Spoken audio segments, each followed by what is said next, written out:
so let's move on then and look a little more at deontology. Deontology comes from deon, which is Greek and means duty. There are a lot of different systems that you're quite familiar with, the 10 Commandments that are applicable to all people. The Golden Rule, you may know, which is a duty, a form of setting out duties that applies to all people. The Hippocratic Oath that we already heard reference being made to. And then Dr. Manuel's 5 rules that it seems to me were violated earlier, but we'll just pretend since he's not here, we haven't heard. A major, if not the major, proponent of deontology was Immanuel Kant, a Prussian philosopher who you see in the top right corner. In the bottom left, you see his tombstone, and what it says on that, I will read you out briefly. It says there, 2 things fill the mind with ever new and increasing admiration and awe. The more often and steady we reflect upon them, the starry heavens above me and the moral law within me. And this, in a way, is Kant in a nutshell. It's also a little dense, so to unpack this a bit, when he talks about the stars, what he means is how we understand nature. For Kant, we don't understand nature as it is by itself, but we understand it through particular categories, through things and structures like causality or maybe gravity. Those are not properties of nature for Kant, but properties that are within us, like lenses through which we see the world. Right? So we don't see nature as such, but we see it through the way we see nature. So as parts of nature, as mere specks, as he puts a little later in that section, we are able to understand nature by giving it rules, by finding laws that govern interactions in the physical world. So this is something that is pretty spectacular for a part of the system. But then nature isn't just about physical causes leading to physical consequences. Think of an apple tree. So now is the time when it's a good time to harvest apples. If an apple falls from a tree, we can explain that through laws of biology or physics. We have a physical cause and a physical connection. But we can also go and pick an apple. Now, what is the cause here? For Kant, it isn't a physical cause. It's the will. Right? We have an interaction in the physical system. An object in the physical world, an apple, is plucked, but it's not plucked because of some other physical cause, not because some other apple hit it, but because we had the will to pluck it. And moreover, we can pluck the apple and we can give it to a hungry child, say, or we can whack somebody in the head really hard with it, if we feel like it.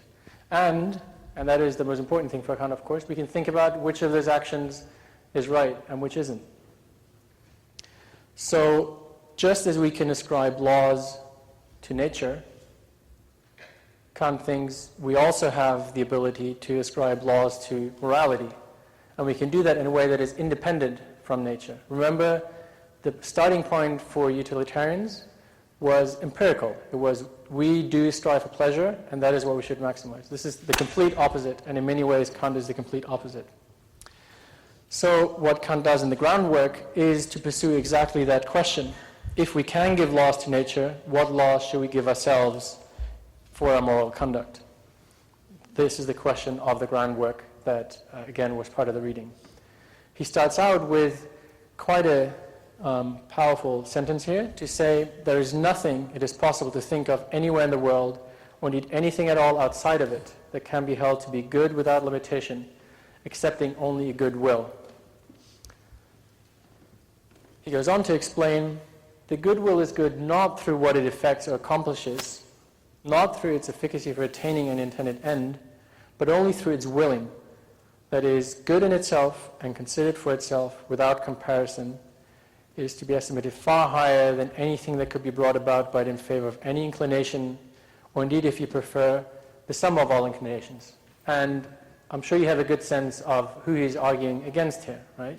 We heard the utilitarians who said this is about aggregating pleasure, of looking at the greatest sum for the greatest number. He decidedly says that is not what we're talking about here. That is not what the will is about. Again, he also says, if pleasure really was our goal, then any implanted natural instinct would have guided us much more certainty to this end. Yet since reason nevertheless has been imparted on us as a practical faculty, so as one that ought to have influence on the will, its true vocation must therefore not be to produce volition as a mere means to some other aim, but rather to produce a will good in itself.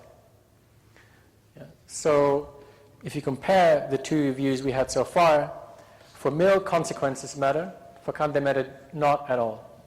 For Mill, pleasure matters. For Kant, pleasure doesn't matter at all. Kant's view is we have this capacity for reasoning and for thinking and for reflecting on our actions. That wouldn't really be needed if all we were was to achieve pleasure. We could do that in many other ways. But what do we do with this capacity that we have other than use it, other than reflect on what we do? So there must be something more that we do with it. Now let's look at the will in action as Kant sees it. There are two different ways in which the will can be determined. So first, it can be determined by desires and needs. Of course, it can be the case that we're hungry, and then we think, I should take some action, I should go to the food carts. We feel tired, we should think, I should get some sleep. In this way, what happens here is what Kant calls, we give ourselves hypothetical imperatives, right? If I want to do X, I should do Y. I need to find a means to an end. On Kant, this means that we're not free because we are determined by some other cause that affects our action. The will simply executes what we have as an underlying desire. The other type of will that Kant is really concerned with is this, where it is not determined by desires, needs, but by our thinking. It's not where I pluck the apple because I like to eat it because it gives me pleasure, but because I think I should give it to a child that can't reach the tree, for example. So, one example would be I could be in a situation where I could lie, but I don't, because I think I should be truthful and not lie.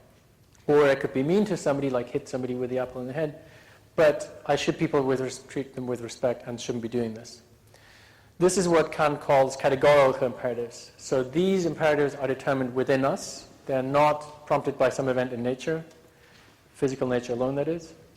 And the reference point here is one of principles. And this is the only case that Kant recognizes as real free action, or as he calls it, autonomy. Right? It is acting from duty. So there are these two types of imperatives, hypothetical imperatives where it is really only about finding means to ends, and categorical imperatives where we are acting from duty, and this means that we act in accordance with a self-given law that can be binding for all rational agents. Now let's look at this in a little more detail in an example. Imagine you have a summer job in a bodega, a tourist comes by and buys some things, just under $10, and they give you $20. They're confused about the $10 and $20 bills, as happens. And you can tell that she will never come back.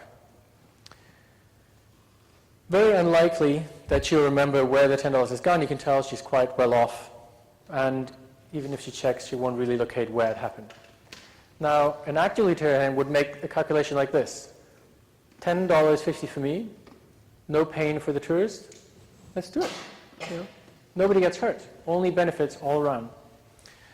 But Kant's view is a little different from this. He would say shortchanging the tourist is not moral because people should be able to expect honesty. It doesn't matter that the consequence is that she never noticed it. It's just wrong. Still, he says, if I only do it to satisfy some feeling, that also isn't good enough. It can't be a moral action if I only think it gives me pleasure or because I'm concerned about the reputation of the shop owner and I like the shop owner or something like that.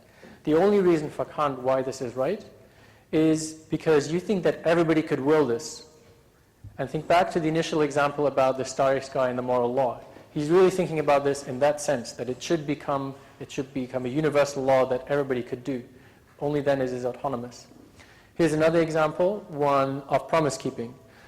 Sometimes it just happens so that it's convenient to tell a lie, and you might think, well, we can't always foresee the consequences, and maybe if I lie to somebody, then they will not like me quite as much later, so maybe I shouldn't do it. But Kant would say this isn't the moral conclusion. It's not about the consequences. It's not a trade-off between thinking this is what it gives me now, this is what it gives me later. But for him, it is really that you shouldn't lie because if everybody lied, the principle of promise keeping would not be upheld. And in fact, lying wouldn't make any sense because it only makes sense if some people keep promises. it be self-defeating. You can't claim to respect an institution by lying and exploiting it, and at the same time not contributing to its upkeep. So this is one way that he gives as an example how his principles are supposed to be applied. He summarizes this in the following form, and there are different versions in which the categorical imperative is set out. This is the first and most general one, where he says, I ought never to conduct myself except so that I could also will that my maxim become a universal law. It is mere lawfulness in general that serves the will as its principle. And now this is really important. This is purely formal, right? There's no content here. It's not about pleasure. It is a formal test. It is about the architecture, if you want. Earlier, we heard, well, I gave the golden rule as an example. Here's one formulation of it. Sorry, this is the formulation of the categorical imperative, of course, and here's a formulation of the golden rule. Do unto others whatever you would like them to do to you. Now, is this the same or different? Is this just a version of it, or is there a difference between the two? They both seem to be talking about general rules. Yes, please. They're different because the golden rule basically says act in a way that brings you pleasure because it will also bring others pleasure. But Kant's basically saying act in a way that is morally good regardless of the pleasure it brings. Mm-hmm. Right, so that is one way that the golden rule would admit of pleasure as being a standard, which Kant would not. Any other observations on whether they're the same or different, or on what grounds they might be different? Yes? I think the second one is a little bit narrower because it's only concerned with your action towards one other person and their action towards how you want somebody to treat you. Whereas the first one is a little bit broader. Okay. So let's illustrate this with some toilet ethics. Never hurts. Here is a sign that you find on many German toilets in trains, and this says broadly, leave this toilet in the state you would wish to find it in. Now this is a helpful instruction, in a sense, right? On the golden rule, you could say, I should leave a toilet like this, because if I like graffiti, then I would like to find them that way, right? On the categorical imperative, I could not really, because I could not expect that everybody would like to find a toilet in this way. Equally, to use another example, and this is not a very good picture, but what you see there is somebody left a little cactus, I think, on the windowsill and put up some yellow curtains and put a little carpet in front of it. Again, you could say, I would quite like to find my train toilets like that, but the categorical imperative wouldn't require you to do this. So the difference is really this, that Kant's point is an action ought to be universalizable not because of personal preferences, but because of the specific features of moral agents, and that is that we can act freely, right? That we can act from freedom. Now, some of these things will be violated by that, such as being based. You can also put that as saying that it's about putting yourself in every other person's shoes rather than putting everybody else in your shoes, which is the example I think you gave about pleasure seeking, for example. So one question arises, since we are often dealing here in this course with how we deal with people, what does this formula actually mean for how we should interact with each other? And if the general instruction is, I could will that my maxim becomes a universal law, and a maxim is just something that guides my individual action, right? That which I adopt to say what it is that I should be doing. Then what I want to think about is what is so special about people? On Kant's view, it is that they're capable of autonomy and that they're capable of acting according to the categorical imperative. So here's the second formulation, and Kant thinks all these formulations are effectively expressing the same of the categorical imperative.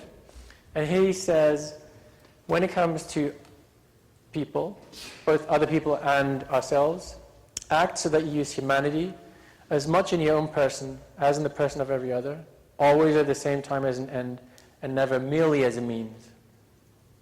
So the point here is each person has equal worth and deserves equal respect.